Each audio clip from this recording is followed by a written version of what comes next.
If you want to learn how to shape your nails, there are two things that will be very helpful for you. One is practice. So this is why I recommend doing gentle manicure once a week to get a lot of practice. Number two is knowing how to shape, and that comes from learning. So watching and learning.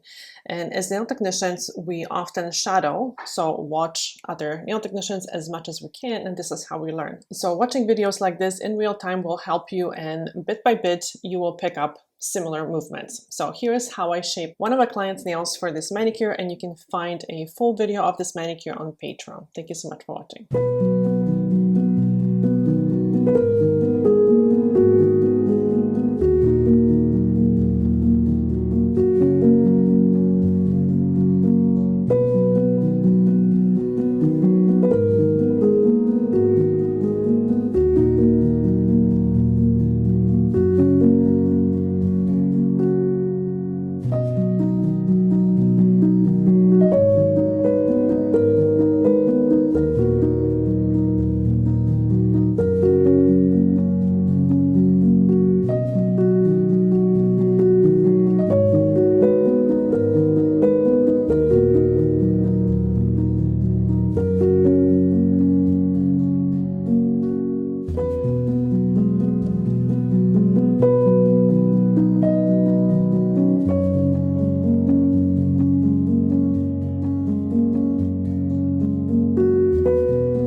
When I want to achieve a balanced and symmetrical nail shape, I imagine drawing a line in the middle of the nail. Then I make sure that the sides are even, and I don't look at the shape of the nail bed because that very often that part is uneven, especially from nail to nail. But I look at the shape of the very edge of the nail and I try to make that even.